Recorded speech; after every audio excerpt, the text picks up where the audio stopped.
Shalom dan selamat beribadah kepada semua jemaat SIB Kota Pandamar.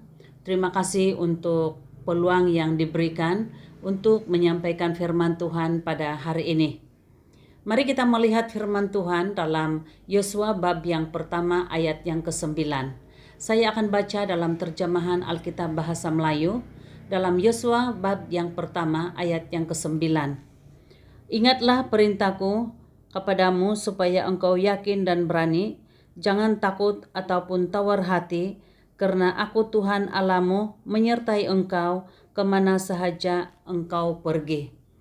Nah, di dalam terjemahan Alkitab Bahasa Indonesia, dia menerjemahkan yaitu jangan takut, jadilah kuat. Saya akan terjemah bahwa jadilah kuat. Nah, sebelum itu mari kita berdoa dulu. Tuhan Bapa di surga, terima kasih untuk firman-Mu yang kami sudah baca bersama pada hari ini Tuhan. Kiranya firman-Mu ini Tuhan, Engkau akan terus berbicara supaya melalui dengan firman ini kami merasa bahwa dikuatkan, disegarkan, dan juga mengalami kekuatan daripada Tuhan Yesus Kristus sendiri. Tuhan kuasai seluruh hati dan pikiran kami semasa kami mendengar firman Tuhan ini. Terima kasih Tuhan, dalam nama Yesus kami sudah berdoa. Amin. Nah, selepas Musa meninggal, Tuhan berfirman kepada Yosua supaya Yosua bersiap sedia untuk mengambil alih tempat kepimpinan Musa. Tetapi apa yang berlaku bahwa Yosua juga merasa takut dan dia juga merasa tidak berani untuk mengambil alih tempat kepimpinan yang sudah ditinggalkan oleh Musa. Tetapi firman Tuhan berkata kepada Yosua, yaitu engkau harus kuat, engkau harus berani, dan jangan tawar hati. Nah, tema firman Tuhan pada hari ini yaitu jadilah kuat. Yaitu jadilah kuat. Nah, kalau kita melihat bahwa apa yang berlaku dengan Yosua adalah sesuatu yang mungkin tidak pernah terfikir, tidak pernah dipikir, dan tidak pernah terlintas dalam pikiran Yosua bahwa suatu masa nanti dia akan mengambil alih tempat Musa. Karena mengikut firman Tuhan, pada waktu Yosua mengikuti Musa, dia adalah hanya sebagai hamba abdi ataupun orang suruhan. Dan tidak pernah terfikir oleh Yosua bahwa selepas kematian Musa, bahwa dialah yang akan mengambil tempat kepimpinan yang ditinggalkan oleh Musa. Tetapi firman Tuhan berkata kepada Yosua, yaitu jadilah kuat. Nah, pada hari ini ada banyak yang kita lalui, ada banyak yang kita hadapi, yang membuat semangat kita patah, yang membuat semangat kita lemah, bahkan yang membuat hati kita tidak tahu apa yang kita harus lakukan. Dan mungkin juga perasaan-perasaan seperti ini pernah dialami dan dirasa oleh Yosua. Tapi firman Tuhan berkata kepada Yosua bahwa jangan tawar hati, jangan lemah semangat, tetapi jadilah kuat.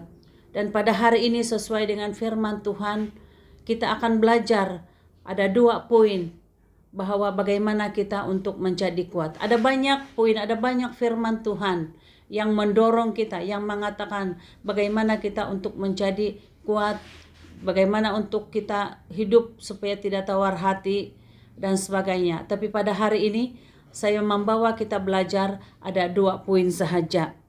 Nah, untuk menjadi kuat, untuk menjadi teguh, kita memerlukan proses, yaitu memerlukan masa. Kita tidak akan mendapat kekuatan dalam sekelip mata. Seperti yang dilalui oleh Yosua juga. Dia mengalami banyak perkara yang dia lalui pada waktu dia mengambil alih tempat Musa untuk memimpin umat Israel.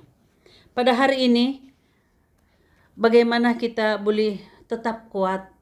Bagaimana kita untuk tetap bertahan dan tetap kuat di dalam Tuhan? Yang pertama ialah memiliki pengenalan akan Tuhan. Adalah sangat penting pada waktu kita mengalami situasi apapun yang kita lalui pada hari ini, kita memiliki pengenalan yang sungguh-sungguh akan Tuhan. Seperti Yosua, pada waktu dia mengikuti Musa, dia sudah melihat bagaimana Tuhan menolong umat Israel, bagaimana juga Tuhan menolong orang umat Israel untuk mengalami kemenangan di dalam peperangan. Dan saya percaya bahwa sepanjang Yosua mengikuti Musa, dia sudah melihat dan mengenal Tuhan, bagaimana kuasa dan pertolongan Tuhan di dalam kepimpinan Musa dan bagaimana Tuhan menolong umat Israel. Saya memberi kita mengajukan suatu pertanyaan, yaitu pernahkah kita menumpang kereta orang?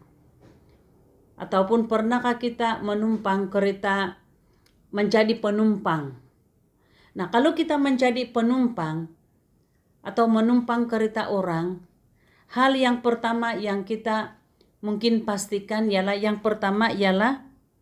kita mengenal pemandu itu, Yang kedua, kita yakin dengan si pemandu itu.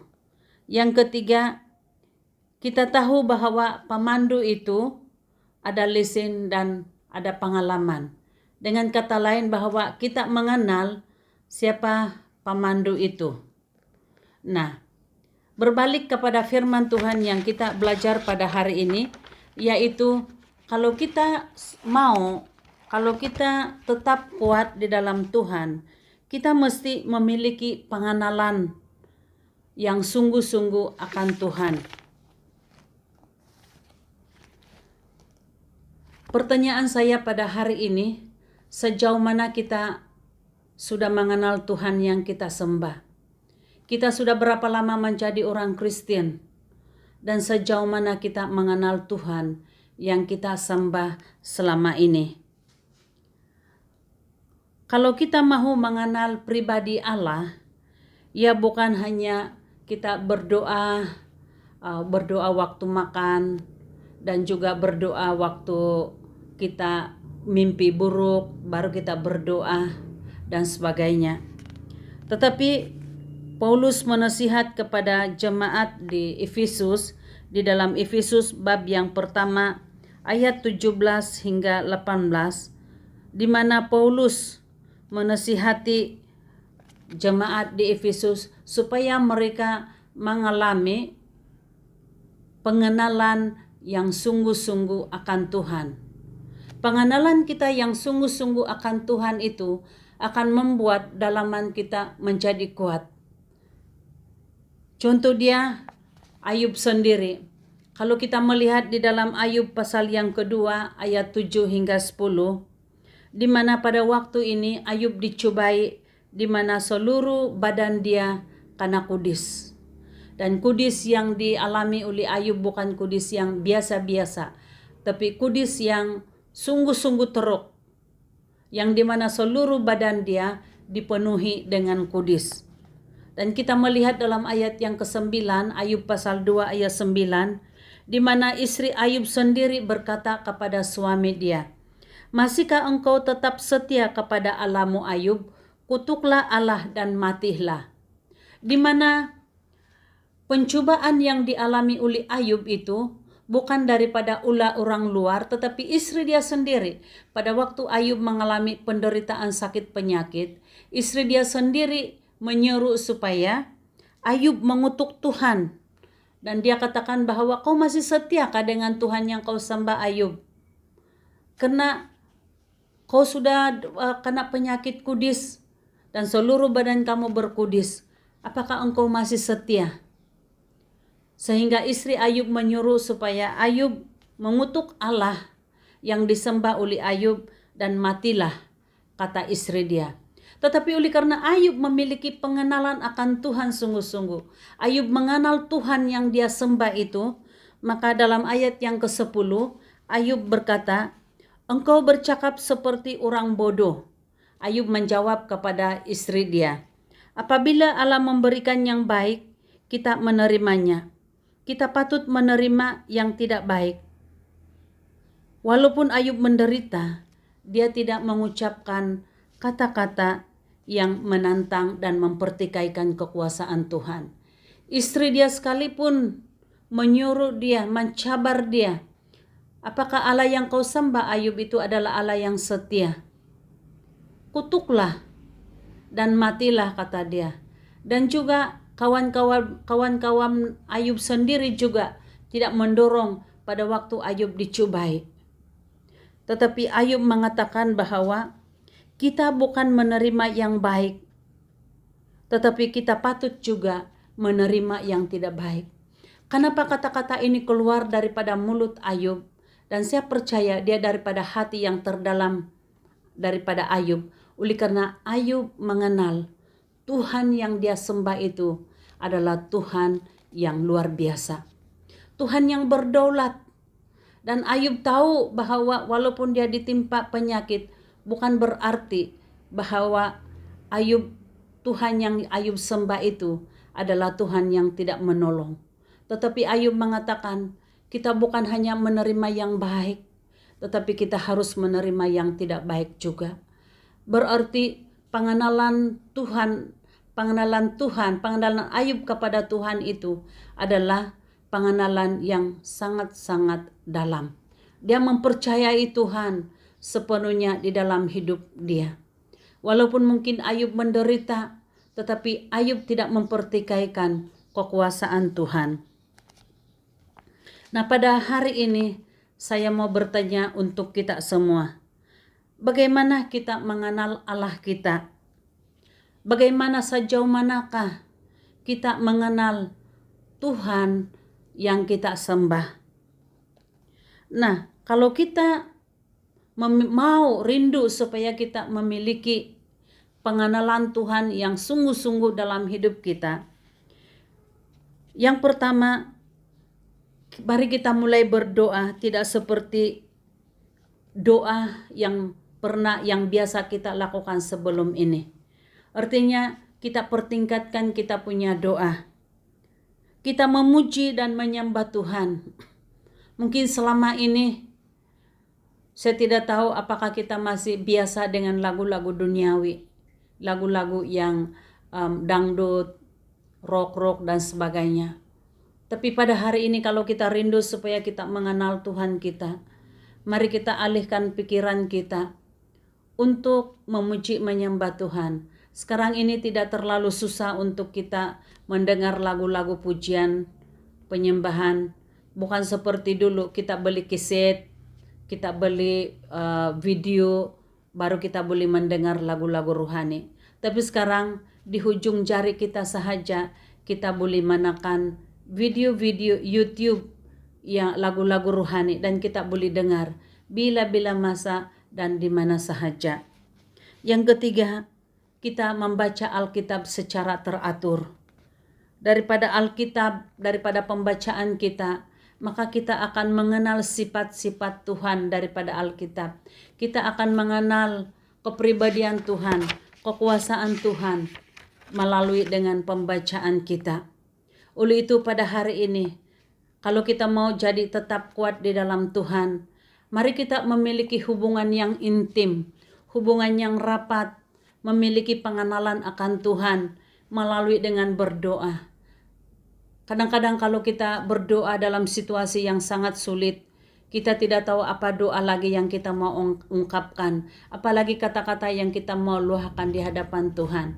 Tapi kita tetap berdoa, kita arahkan hati kita kepada Tuhan. Kalau kita tidak dapat berdoa, bunyikan lagu-lagu rohani, naikkan lagu-lagu pujian kita. Waktu kita tekan YouTube, kita dengar lagu-lagu rohani, kita boleh mengikuti untuk memuji menyembah Tuhan. Dan juga kita ambil masa untuk membaca firman Tuhan. Dan dia sangat menolong kita untuk mengenal pribadi Tuhan. Saya mendorong kita untuk membaca daripada Kejadian sampai Wahyu. Di dalam perjanjian lama kita akan melihat bagaimana Tuhan menyertai umat Israel. Bagaimana juga umat Israel jatuh dan bangun di dalam mereka punya iman. tetapi kita melihat bagaimana Tuhan menolong dan menyertai mereka. Kalau kita memiliki pengenalan akan Tuhan, setiap cabaran yang kita alami itu, di dalam pikiran kita, kita ingat Tuhan yang kita sembah itu, Tuhan yang kita kenal itu. Yang kedua pada hari ini, poin yang kedua dan terakhir, bagaimana supaya kita tetap jadi kuat di dalam Tuhan. Yang kedua ialah mempercayai Tuhan dan mengakui Tuhan di dalam kehidupan kita. 2 Korintus 5 ayat 7. Mari baca bersama dalam 2 Korintus 5 ayat 7. Di dalam 2 Korintus bab yang kelima ayat yang ke-7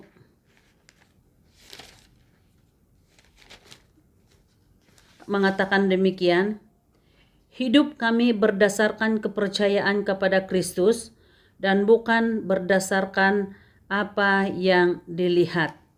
Nah, Rasul Paulus sendiri memberitahu jemaat di Korintus, dia mengatakan bahwa hidup kami berdasarkan kepercayaan kepada Kristus dan bukan berdasarkan apa yang dilihat.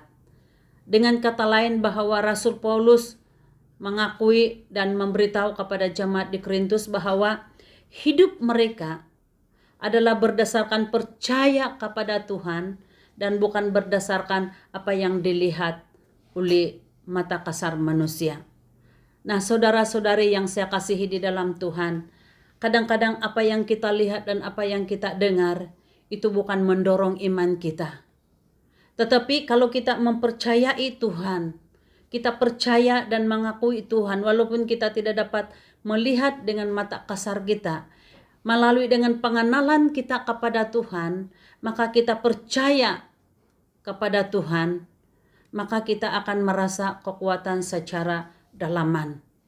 Nah, mari kita sama-sama tanamkan hati kita.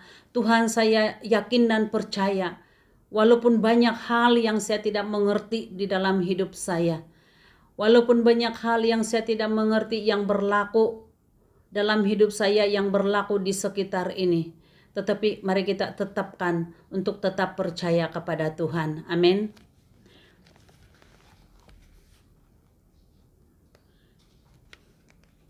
Pada waktu Paulus percaya kepada Tuhan, kita tahu bahwa sebelum Paulus mengenal Tuhan, dia adalah seorang penganiaya. Dia menganiaya orang-orang Kristen. Tetapi pada waktu Paulus mengenal dan percaya kepada Tuhan dan bertobat sungguh-sungguh kepada Tuhan, maka dia juga mempercayakan seluruh hidup dia kepada Tuhan. Kenapa Rasul Paulus boleh mempercayakan seluruh hidup dia kepada Tuhan? Karena dia belajar untuk percaya kepada Tuhan. Amin. Kita mempercayai Tuhan, percaya Tuhan, dan mempercayakan Tuhan seluruh hidup kita. Begitu juga dengan Yosua. Dia mempercayakan seluruh hidup dia. Pada waktu Tuhan memanggil dia untuk menggantikan tempat Musa, Yosua mempercayakan seluruh hidup dia. Walaupun dia merasa tidak mampu, tidak sanggup, tidak dapat dalam pikiran dan hati Yosua, tetapi dia percaya akan janji Tuhan. Dan dia mempercayakan seluruh hidup dia kepada Tuhan. Jemaat yang saya kasihi di dalam Tuhan, jangan ragu-ragu akan janji Tuhan. Kita tetap yakin dan percaya akan janji Tuhan, bahwa Tuhan akan menolong kita, Tuhan akan menyertai kita, Tuhan akan memimpin hidup kita.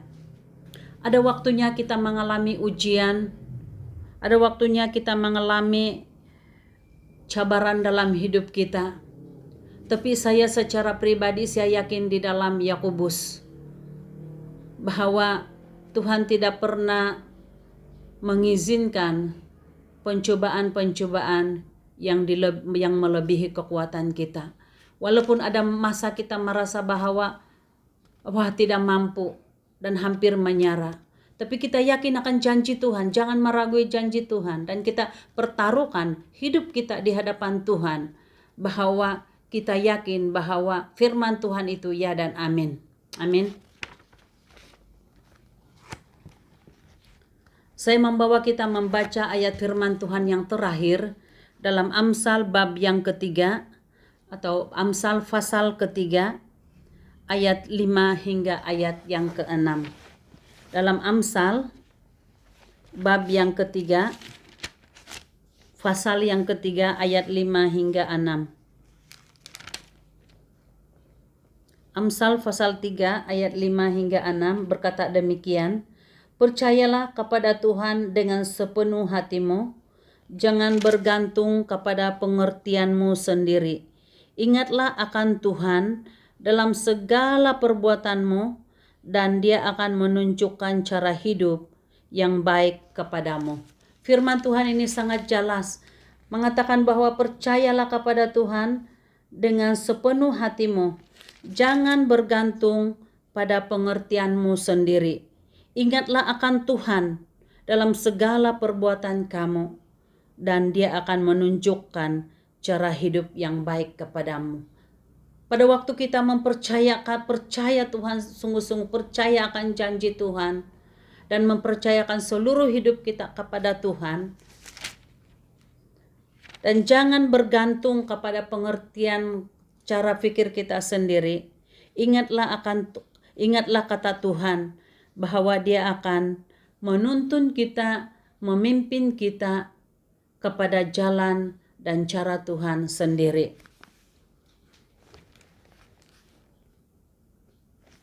Saya juga melihat bahwa bagaimana sendiri Yosua mempercayakan hidup dia kepada Tuhan.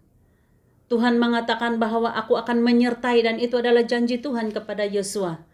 Dan pada hari ini juga Tuhan mengatakan bahwa Tuhan akan menyertai kita. Dan kita mempercayai akan janji Tuhan. Walaupun kita mengatakan, saya punya iman tidak seperti Yosua. Saya punya iman tidak seperti Paulus. Tapi pada hari ini, bahwa satu sahaja yang mereka lakukan, yang kita sendiri pun boleh praktik lakukan, yaitu mereka percaya. Belajar untuk percaya, belajar untuk yakin, dan belajar untuk pegang akan janji Tuhan. Saya mau bagi kesaksian sedikit. Suami saya dipanggil Tuhan sudah 1 bulan lebih. Dan hal ini terlalu berat bagi saya dan anak-anak terima. Tapi pada hari pertama Tuhan ambil suami saya dengan hati yang bingung, dengan hati yang betul-betul saya tidak tahu apa yang saya buat. Dan saya katakan begini, Tuhan, saya tidak tahu apa yang saya buat. Saya tidak tahu apa yang saya lakukan. Tapi satu yang saya tahu Tuhan, bahwa Engkau Tuhan yang luar biasa, dan saya tidak meragui akan kekuasaan-Mu Tuhan. Pada waktu saya melepaskan kata-kata itu, maka saya sendiri mengalami kekuatan daripada Tuhan. Dan saya katakan kepada Tuhan, Tuhan, Kau pun tahu Tuhan, anak-anak saya pun masih kecil, masih belajar dan masih sekolah. Perlu perhatian dan masih perlu perbelanjaan Tuhan. Saya tidak mengerti kenapa hal ini berlaku Tuhan. Tapi satu hal yang saya tahu, bahwa Engkau Tuhan yang luar biasa untuk saya dan anak-anak. Setiap kali saya mengungkapkan kata-kata ini, maka saya mengalami kekuatan daripada Tuhan. Ada masa kita berdoa, kita tidak tahu apa yang kita mau ungkap. Ada masa kita mau berdoa, kita tidak tahu di mana kita mulai berdoa dan aminkan doa kita. Pada waktu saya tidak dapat sepanjang mendiang suami saya di hospital dan sampai Tuhan ambil dia, saya hampir 1 bulan tidak dapat tidur. Tetapi saya masih mengatakan, pada waktu saya tidak tidur, saya akan dengar khotbah ataupun saya akan dengar itu audio firman Tuhan. Dan saya katakan kepada Tuhan, Tuhan, saya tidak tahu apa yang berlaku. Saya tidak tahu apa yang saya akan buat ke depan Tuhan. Tapi satu yang saya tahu, bahwa Engkau Tuhan yang akan menuntun saya dan anak-anak kepada jalan-Mu. Dan saya tahu bahwa jalan yang Engkau tunjukkan untuk kami adalah jalan yang baik. Jalan yang Engkau bawa kepada kami adalah jalan yang memuliakan Tuhan. Dan saya seringkali ungkapkan ini, saya mempercayai janji Tuhan. Dan mari kita sama-sama mempercayai janji Tuhan. Bayangkan bahwa pada waktu mendiang suami saya diambil oleh Tuhan. Hanya saya dan anak lelaki saya yang 18 tahun itu memandu pergi ke hospital. Dan anak saya yang perempuan karena waktu itu adalah waktu PKP. Dan kami diceras Selangor dan harus melintasi ini sekatan jalan raya pergi ke Kuala Lumpur. Dan anak perempuan saya yang berumur 14 tahun saya tinggalkan di rumah. Itu adalah 11 hari bulan 6. Dan pada waktu itu saya bayangkan kita baru terima berita dan juga pihak hospital suruh cepat-cepat pergi ke hospital untuk buat pengecaman. Dan juga melalui sekatan jalan raya yang jam. Wah, betul-betul saya katakan kepada Tuhan, Tuhan, saya tidak mampu, tapi beri saya anugerah dan kemurahan supaya saya boleh memandu pergi ke hospital. Dari rumah saya pergi ke hospital tidak terlalu jauh, dia hanya 8 km, tetapi kami melalui sekatan jalan raya. Dan saya katakan kepada Tuhan, beri saya anugerah, beri saya kemampuan untuk berpikir secara waras dan baik. Dan saya puji Tuhan bahwa Tuhan tidak mengecewakan. Dalam keadaan yang tidak mampu, saya dan anak-anak, kami 2 orang saja di hospital, mengurus semua. Dan bayangkan anak yang masih remaja itu, dia sendiri pun dalam keadaan emosi yang tidak stabil. Tapi saya katakan kepada Tuhan, Tuhan, emosi ini adalah milik-Mu, Engkau yang menciptakan emosi di dalam hati saya. Dan saya yakin dan saya tidak meragui kuasa dan janji-Mu bahwa Engkau menolong saya. Ada ramai kawan-kawan yang mengatakan kau ini kuat. Sebenarnya saya tidak kuat. Hanya Tuhan yang memberi kekuatan. Setiap hari saya katakan, Tuhan, saya memerlu anugerah, kekuatan dan kemampuan daripada-Mu. Oleh itu pada hari ini, Tuhan yang kita sembah adalah Tuhan yang sama. Tuhan yang kita sembah adalah Tuhan yang tidak pernah berubah. Janji Dia tetap ya dan amin. Bahagian kita ialah kita belajar untuk percaya kepada Tuhan dan mempercayai Tuhan sungguh-sungguh. Dan juga kita belajar untuk mengenal Tuhan. Banyak hal yang Tuhan lakukan di dalam hati saya. Pada waktu saya katakan, Tuhan, saya tidak tahu apa maksud semua ini berlaku. Tapi saya tahu Tuhan bahwa Engkau melihat apa yang saya tidak lihat. Mungkin sekarang ini saya punya kesedihan, saya punya tekanan ini, menutup saya punya pikiran, hati dan emosi untuk melihat apa yang Tuhan kerjakan dalam hidup saya dan keluarga saya. Tapi saya tahu Tuhan bahwa Engkau menolong. Teman-teman, jujur, saya pun untuk ke depan ini saya masih sangat berdoa kepada Tuhan. Tapi saya imani dan saya mempercayakan seluruh hidup, seluruh keluarga saya ke dalam tangan Tuhan. Mari pada hari ini kita sama-sama belajar untuk mempercayakan Tuhan dalam seluruh hidup kita. Dan ketahuilah bahwa Tuhan akan memberi kita kekuatan untuk melalui semua hal yang berlaku. Bahkan apa yang berlaku di dalam negara kita ini, pandemik yang melanda. Kita semua dalam keadaan ketakutan.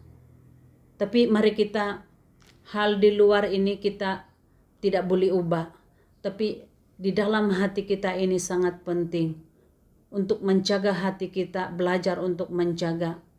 Saya walaupun saya ada masa saya menangis. Dan saya katakan saya sangat sedih. Tapi saya lawan hati, saya mengatakan, Tuhan, saya tidak paham apa yang berlaku. Tapi saya yakin akan kuasa-Mu, janji-Mu. Saya tetap Tuhan pegang. Dan saya tetap Tuhan Yesus Kristus mempercayakan seluruh hidup saya kepada-Mu. Kadang-kadang ada hal-hal yang negatif masuk dalam pikiran kita. Tapi saya lawan dalam hati saya katakan, Tuhan, Engkau Tuhan yang berkuasa. Kadang-kadang kita tidak boleh mengungkapkan di dalam mulut kita, tapi kita boleh angkatkan lagu kita, naikkan lagu-lagu kita, perpujian kita. Nah, saya akhiri firman Tuhan pada hari ini. Kita belajar daripada Yosua sendiri. Yosua ini hanya kedudukan dia sebagai hamba kepada Musa. Dan kalau kita lihat, kedudukan hamba itu adalah bukan di tempat yang tertinggi. Dan pada waktu Musa meninggal dalam keadaan yang sedih, dalam keadaan yang mungkin karena Yosua ini sangat rapat dengan Musa, dia pun mengalami kesedihan. Dan dia dengan masa yang sama, dia mengambil alih tempat Musa. Tapi Tuhan mengatakan kepada dia, Yosua jangan tawar hati. Yosua jangan kecil hati. Tetapi tetap kuat. Tetap berani. Karena aku akan memberi kamu keberanian. Firman Tuhan pada hari ini demikian juga berbicara kepada kita. Siapapun kita, baik kita yang sihat maupun kita yang tidak sihat, maupun kita siapapun yang mendengar firman Tuhan ini. Ada dua perkara yang Tuhan rindu kita lakukan pada hari ini, yaitu memiliki pengenalan yang sungguh-sungguh di hadapan Tuhan. Memiliki pengenalan ini bukan hanya kepada pastor dan yang ada jawatan di gereja dan sebagainya, tapi semua kita. Tuhan rindu supaya kita memiliki hubungan yang intim, pengenalan, kita mengenal Tuhan kita yang sungguh-sungguh. Kalau kita mengenal Tuhan, maka kita tidak akan meragui kuasa Dia. Yang kedua ialah mempercaya Tuhan dan mempercayakan Tuhan. Yosua, dia percaya dalam keadaan dia merasa tidak sanggup dan mampu. Dia percaya akan janji Tuhan. Dan Yosua mempercayakan hidup dia kepada Tuhan untuk menjadi seorang pemimpin. Mari kita tunduk kepala dan berdoa. Tuhan, terima kasih untuk firman-Mu yang kami sudah dengar bersama pada hari ini. Terima kasih Tuhan karena kami belajar bagaimana untuk menjadi kuat. Tuhan, hal yang sangat sederhana, poin yang sangat sederhana, tapi memerlukan hati kami yang sungguh-sungguh, supaya kami tetap memiliki pengenalan yang sungguh-sungguh akan Tuhan. Karena pengenalan itulah yang membuat kami untuk yakin akan janji Tuhan. Karena kami mengenal siapa Tuhan yang kami sembah, siapa Tuhan yang kami nyanyi-nyanyikan lagu pujian sebelum ini. Maka itu akan memberi kami kekuatan. Yang kedua, Tuhan rindu supaya Engkau mau supaya kami percaya dan mempercayai hidup kami sepenuhnya kepadamu ya Tuhan. Terima kasih Tuhan, saya mau berdoa. Siapapun yang mendengar firman Tuhan pada hari ini, saya mau berdoa supaya Engkau memberkati kami. Dimanapun kami berada dan apapun situasi yang kami lalui. Saya mau berdoa Tuhan supaya kami akan tetap jadi kuat. Oleh karena bukan kami kuat dan gagah Tuhan, tapi karena Tuhan yang memberi kekuatan setiap kami pada hari ini. Terima kasih Tuhan, dimanapun kami berada, layani setiap jemaat-Mu yang mendengar firman Tuhan ini. Terima kasih Tuhan, terpuji nama-Mu. Dalam nama Tuhan Yesus Kristus, kami sudah berdoa. Amin, amin, amin. Terima kasih dan Tuhan memberkati.